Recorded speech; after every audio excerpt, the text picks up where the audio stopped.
Muito é dito em certas análises dos nossos meios que a descoberta da América se deu num contexto já decadente, pois os conquistadores espanhóis e portugueses já estariam situados na Idade Moderna, sendo essa a representação cabal da decadência ocidental, e o que invalidaria, portanto, a originalidade da conquista americana. Contudo, uma série de materiais compilados no livro intitulado de Hispano-América contra o Ocidente, escrito pelo filósofo argentino Alberto Buela, o qual sua visão geopolítica já foi utilizada como inspiração de um vídeo daqui do canal, mais especificamente sobre a América do Sul, traz uma visão completamente conflitante com aquela que busca desqualificar o papel dos ibéricos no continente americano. O livro inicia-se por um artigo homônimo a ele, intitulado também de Hispano-América contra o Ocidente. Nessa parte, o autor traz uma definição de Ocidente como o espaço cultural e linguístico composto por línguas indo-europeias, que teve a sua cosmovisão forjada tanto pelo cristianismo, no sentido de aceitar um Deus trino e uno, e quanto pela filosofia grega no sentido da busca pela verdade, o que traria também a acepção de que o ser humano seria um ser moral e livre,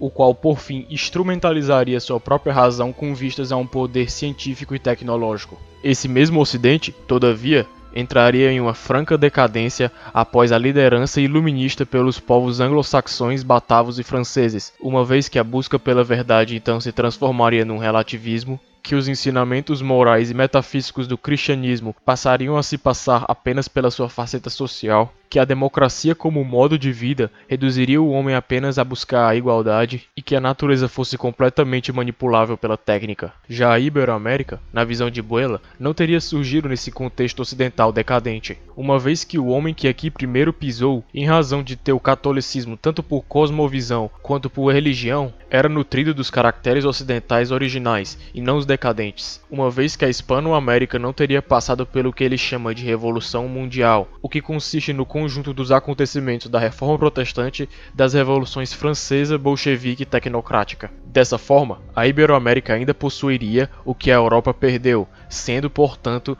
o mais ocidental dos continentes, por funcionar como uma geladeira para o que o Ocidente tinha de melhor. Porém, essa essência genuinamente ocidental se encontra ameaçada pelo inimigo comum da Iberoamérica, sendo esse o anglo-saxão, o qual conduz factualmente o Ocidente nos dias de hoje e cuja exportação da cultura artificial dos Estados Unidos ameaça estender a decadência ocidental para a Iberoamérica também. Dessa forma, torna-se imperioso averiguar o que seria o conceito de hispanidade para esse trabalho. Esse termo pode ser um pouco confuso pela sua intercambiabilidade com o termo espanhol, mas o autor o torna como um termo sinônimo ao de ibericidade, termo esse que creio ser mais certeiro e melhor para a descrição do ethos dos povos da Península Ibérica do que hispanidade, uma vez que também incluiria sem grandes dúvidas os povos lusófonos. Depois de realizar uma considerável inquirição do que seria a hispanidade, Buela consegue chegar em dois caracteres fundamentais, quais eles sejam o sentido hierárquico da vida e a preferência por si mesmo. Essa hierarquia seria pautada por valores absolutos e também seria inerente aos povos ibéricos,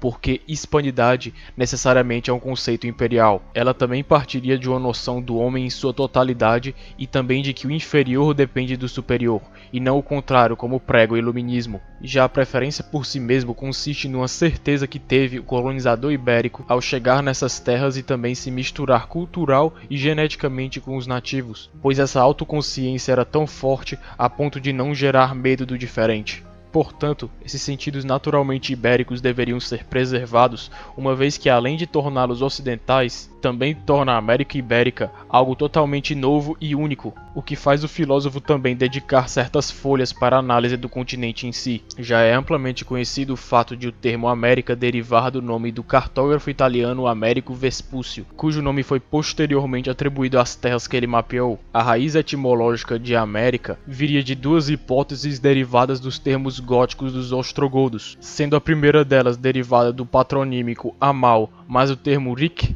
respectivamente denotando as palavras trabalho ou trabalhador e príncipe ou chefe, ou a hipótese da soma dos termos Rames e Ric, que significariam casa ou lugar, e também príncipe ou chefe. Por fim, juntando esses dois significados, pode-se inferir que o termo América significa um lugar para se trabalhar em liberdade, ou seja, como dono de si. A partir dessa semântica etimológica, o autor traça um termo original para definir a América, caracterizando-a como o hóspito, uma vez que o novo mundo acolheu de todas as partes inóspitas do mundo, sejam essas por razões de guerras ou perseguições religiosas ou políticas, todos os homens que desejaram aqui pôr os pés e construir o continente conjuntamente. E também porque o continente americano só passaria a ter uma consciência e existência histórica a partir do descobrimento, devendo esse aqui ser considerado como o verdadeiro desvelamento no sentido heideggeriano, devendo o ser e a essência da América ser buscado a partir desse evento,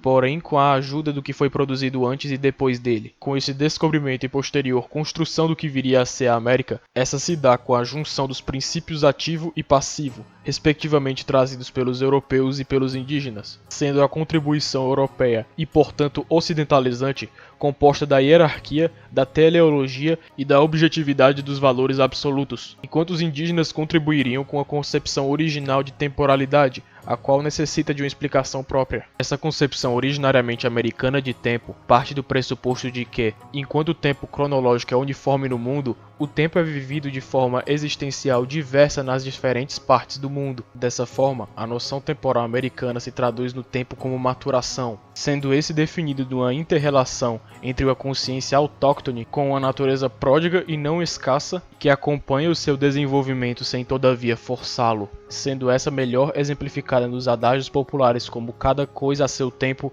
e matar um leão por dia, o que se contrapõe claramente às instituições do laissez-faire e do time is money, noções francesas e anglo-saxônicas ocidentais decadentes, as quais quantificam e instrumentalizam o tempo diferentemente da consciência americana, a qual é móvel e fluida. A conclusão geral, nesse esforço de compilar todos esses artigos e averiguar todas as condições filosóficas e existenciais da América espanhola e portuguesa, consiste por fim em se ver como um próprio espaço geográfico, o qual é, embora em deterioração por influência externa, uniforme em sentido linguístico, religioso e cultural. Uma vez que essa autoconsciência se encontre completamente forjada, pode-se buscar um ideal político unificador, autóctone e original, a qual possibilitaria a Iberoamérica como um todo a não sucumbir à decadência ocidental ministrada pelo hegemon anglo-saxão.